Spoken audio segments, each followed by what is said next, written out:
Oh, awesome! Another evening devotion. I'm so excited to read this one to you all. Now, don't make it weird. As weird as this one may be, don't conjure some. Oh, actually, don't even use that word, conjure. Try to not make things up as imaginable inside your minds. Otherwise, I will call you perverts. Perhaps slap you a couple of times. The reason why women slap you, man, is because they want to knock some sense into you. Stop being so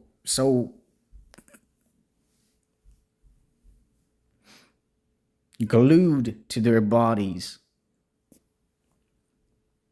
Again, even I'm not trying to be inappropriate, I'm just pointing things out.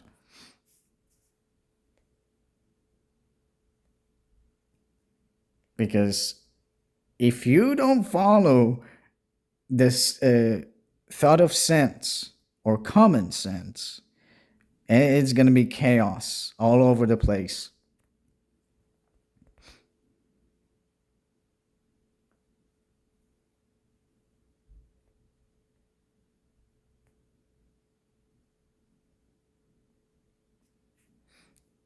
So, and the title of this video might be lovely too. Let's see, Song of Solomon 7:11, Song and 7:12. So they're all going to be together. So we're going to begin Song of Solomon 7:11. Come, my beloved, let us go forth into the field. Let us lodge in the villages. Ooh, this is going to be very fun. Okay, Song of Solomon 7:11. And we're going to be reading the whole thing. I just love this part. You all will be looking forward towards this, possibly. Of course, I do not know. I don't read people's minds. I don't know what other people will think. So, and it's still free. No jokes, no bribes. Be yourselves. Pay attention to God, though. Be real. Be real.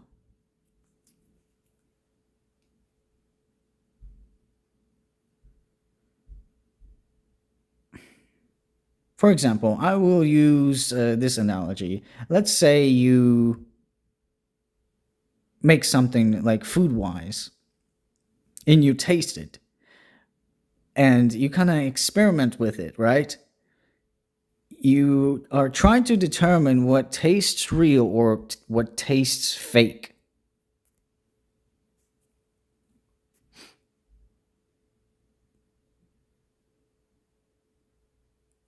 Now, sometimes when you always trust God and when He enters into your heart and starts to change things, reorganize things, that's why in the evening's devotion from last night, it was talking about where the Holy Spirit, and when Jesus enters into your heart, He starts to bring order and organizing things inside your heart. It's like a dwelling temple place. If you truly surrender, you'll notice a big gap of difference when God is guiding you. Yes, you will experience hardships and all of that, but that's to make you stronger. Now, if you keep on complaining, well, things might go towards a bad direction very fast. Because God gave you all the tools you need. God gave you clothing, God gave you food, God gave you so many other things to explore. And yet, some people are still taking it, regrettably, so, and complaining about how they don't have enough.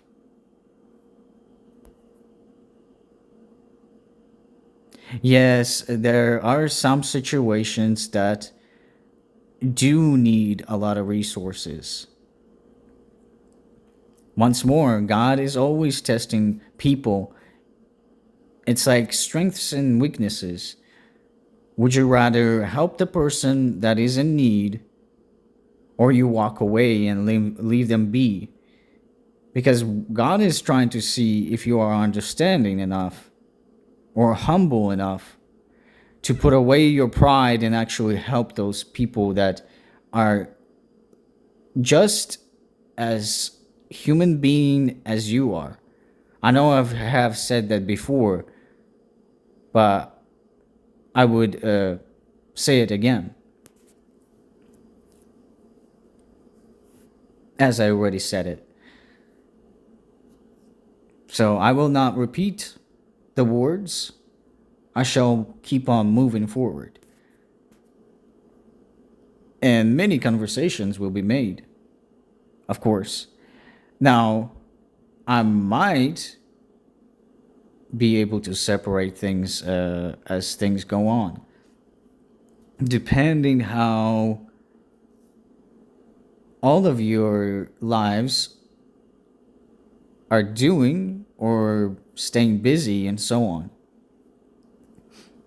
So get your hearts ready, get your minds of hunger ready, and let's dive in into the feast of the Bible. And get your stomachs ready because after these lessons, some of you may be hungry and so on. Now, I will not try to tease you or anything like that. And for some reason, my voice gets a little bit deeper when I lie down. Well, I guess that's when I get serious. My voice tends to switch between gentle side and depending, I guess, how my posture is.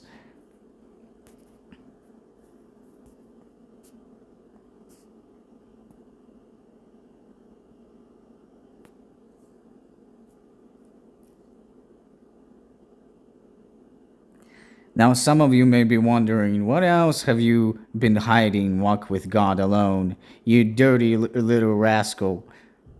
Oh, I don't know. Someday I shall reveal it to you, or some appointed time God will reveal it to you, because God knows all things, while I'm His child who does not. It's still prolonging journey here on earth, and it's always fascinating. There are many other situations, of course, I could explain, but they all lead to the same outcome. It's like making a circle. Especially with money, it all circulates to a singular point, right? Because there is always a source that you go to. For example, you gain some money at your job, right? And then you go to a source, which is the store, and then the store gives it to the money trucks, and the trucks deliver to the banks and so on, and also grab the money from the banks, and then it leads to a source of where the money comes from.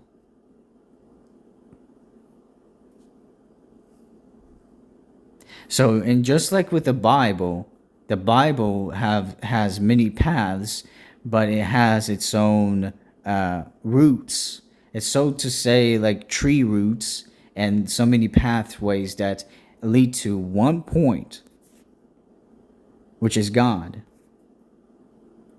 Now, I will only share a sliver of information just like that, and I will try to share more as we go on along with this channel's journey. Once more, I'm not here for likes or views or attention. I'm here for you, for the benefit of you listening to the Bible and what God has to say to your soul or your heart or your mind. Because God is truly mighty and beautiful and powerful. Not even I have seen him yet, because my appointed time has not come yet. Perhaps it's coming, but be warned. When you cross to the other side, be warned and be vigilant, because there are certain strengths and powers that we do not understand as human beings. When you see God, all souls, all demons tremble before him.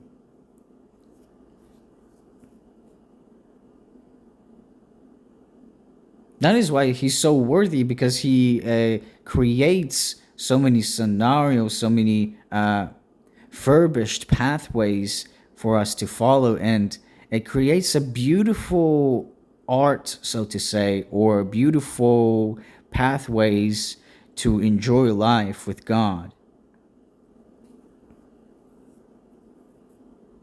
That is why I will make this real and as genuine as I can speak it to be.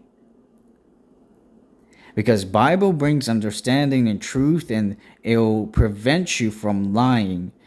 Now, I can also say and reveal to you all, it's like when you go out there in public and a lie slips up, and when God has entered into your life, it's like you get a nudge at your heart, and your heart and chest tighten very hard. That means God is telling you, stop lying. And sometimes you'll get a bad gut feeling. Stay away out of trouble. That's what's telling you. When your lusts or temptations begin to slip in through the cracks. Now, don't try to imagine it in a bad way. God will correct you in your pathways.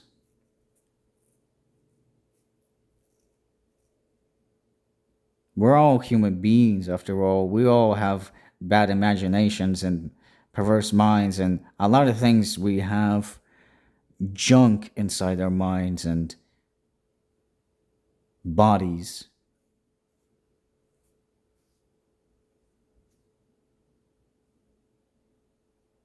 What's on the inside is how your voice and character is developing and how you speak. That's what's inside your heart. And either you be developing some anger issues or frustrations, those are part of the emotions. But to get them, to calm them down like a storm or like a child, you got to calm them down, calm the rage. And just like God is always helping you and always there to help you to calm the rage, calm the raging waves and storms. There are either inside your heart, your emotions, thoughts, you name it. For he is above all names. For he is love, strength, justice, truth,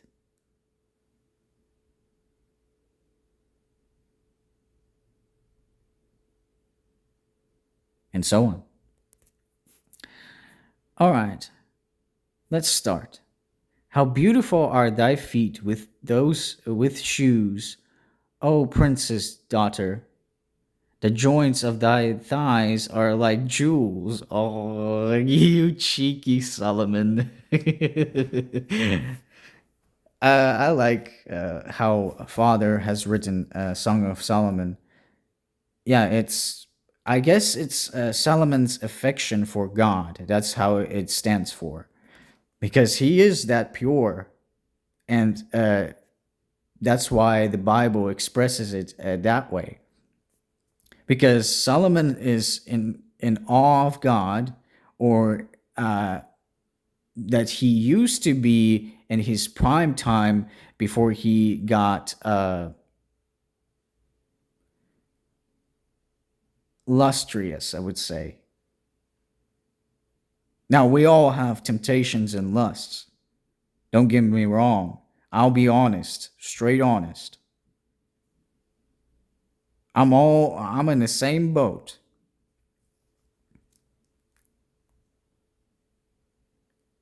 Now, this is beautiful, by the way, what Solomon is trying to describe of Jesus.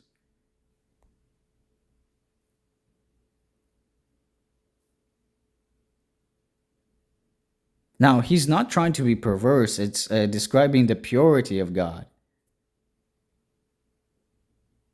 People misplace it, misimagine it, and so on, of what Song of Solomon is trying to describe.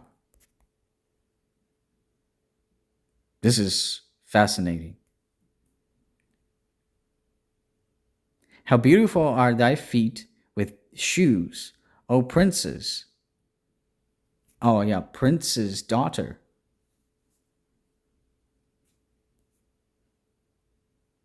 The joints of thy thighs are like jewels, the work of the hands of a cunning workman. Thy navel is like a ground goblet, which wanteth not liquor. Thy belly is like an heap of wheat set about with lilies. Oh, yeah, he's speaking of flowers and all that as he describing how pure God is. Thy two breasts are like two young roes that are twins. Don't be perverts now, ladies and gentlemen that are listening to this. No, no, no. He's describing the purity of God. Thy neck is as a tower of ivory, thy eyes like the fish pools in Heshbon. By the gate of Beth Rabbim, thy nose is as the tower of Lebanon. See, he's naming also the places that Jesus has been into, which looketh toward Damascus. It's like pointing towards something. Hint, hint. You guys can pick up on the pieces here.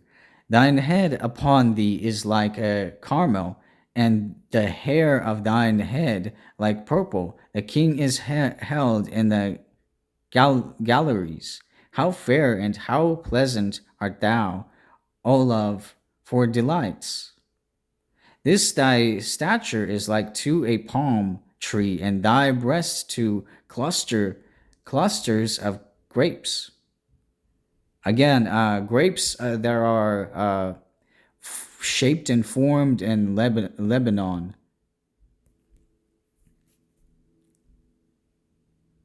I'll read it again so nobody confuses or perverses it to pervert the Bible. No, no, no. I shake my finger at you.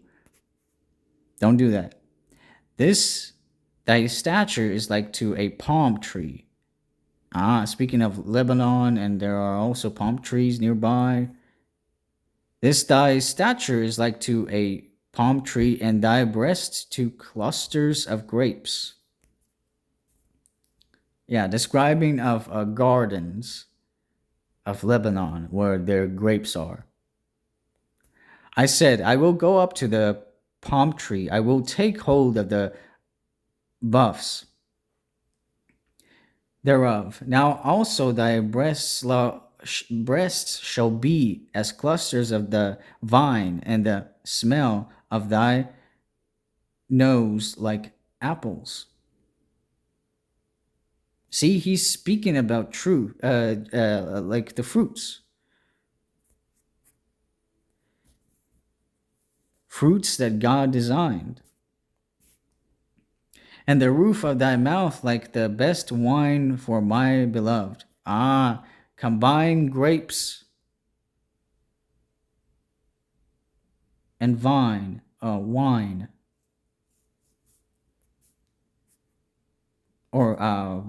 and smell of thy nose like apples. Yeah, speaking of true, like the fruit, and combining them to make wine. But that's vine. And the roof of thy mouth like the best wine, yep, for my beloved, that goeth down sweetly, causing the lips of those that are asleep to speak. I am by I am my beloved's, and his desire is toward me. The bride gives her love. Come, my beloved, let us go forth into the field. Let us lodge in the villages. See, they're talking about Israel and Lebanon, where the grapes are, where the grapes grow, and the apples too. Let us get up early to the vineyards. Ah, vineyards, see? Let us see if the vine flourish, whether the tender grape appear and the pomegranates bud forth. There will I give thee my loves. The mandrakes give a smell. By the way, stay away from the mandrakes. Mandrakes are quite ugly. Mandrakes also have a bad smell sometimes. That's why they speak of the mandrakes. Mandrakes, they were used but for a lot of wickedness. The mandrakes give a smell, and at our gates are all manner of pleasant fruits. Well, mandrakes, I don't know. Depending which mandrakes they're speaking of, truly.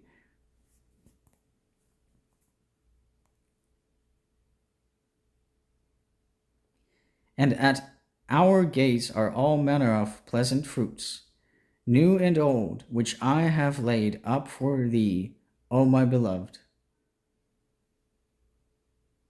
Come, my beloved, let us go forth into the field. Let us see if the vine flourish. Song of Solomon 7:11, 7:12.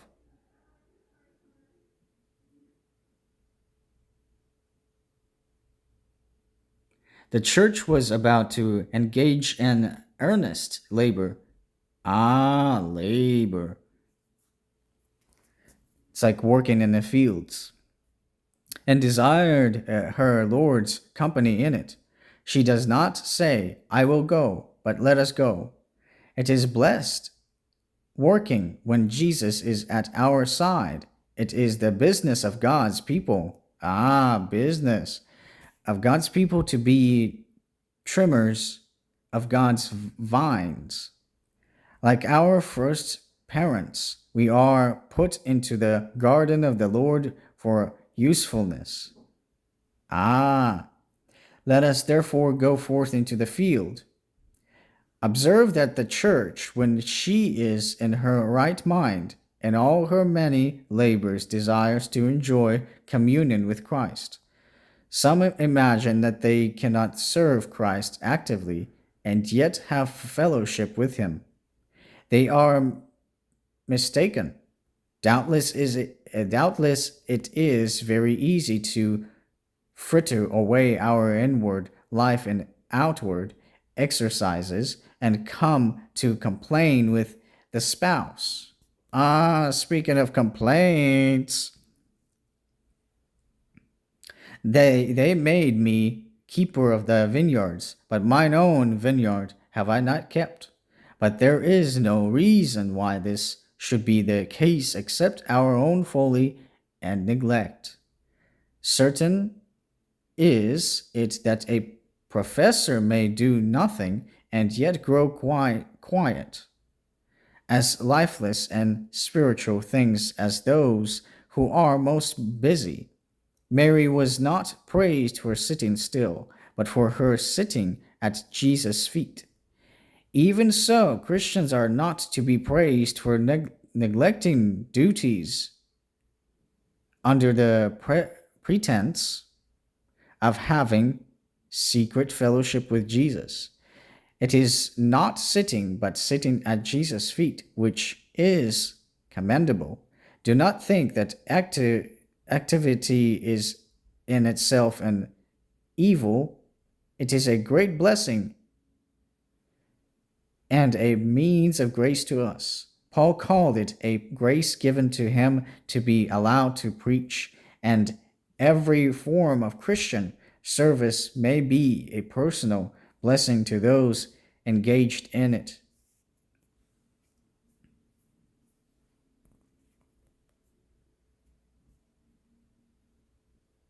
Those who have most fellowship with Christ are not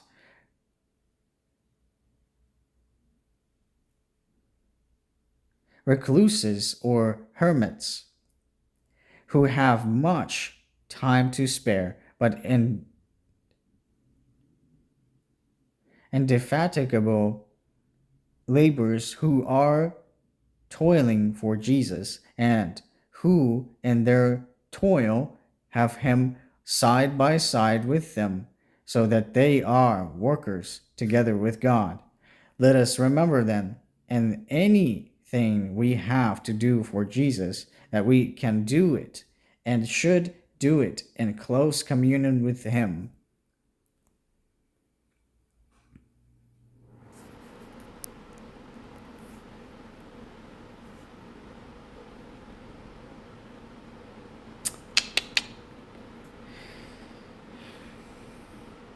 Alrighty.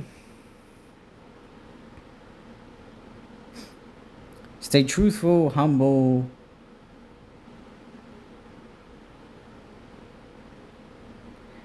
and not lying to yourselves or others around you.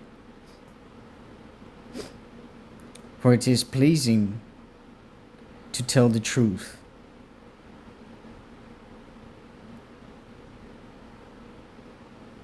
If you lie, you get in a lot more trouble. If you disobey, that's in a lot more trouble.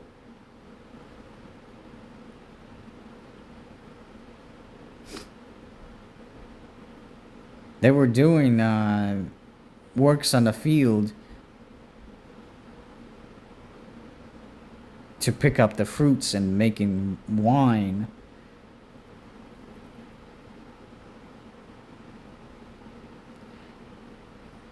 So, Song of Solomon describes how they were taking care of the Garden of Lebanon. And they were admiring how God designed it to be beautiful. For God is way more beautiful.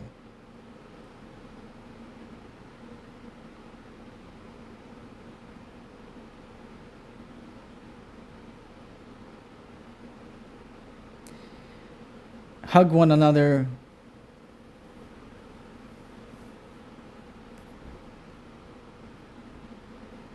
And continues to stay truthful towards your family and your friends.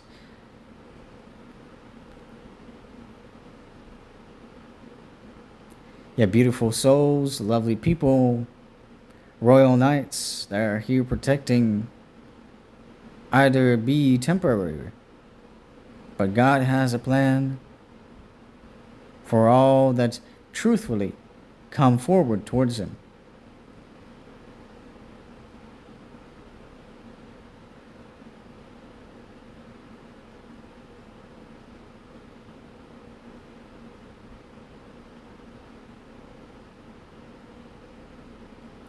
Pleased to see you all listening. I shall see you in the next one. Stealth Squad out.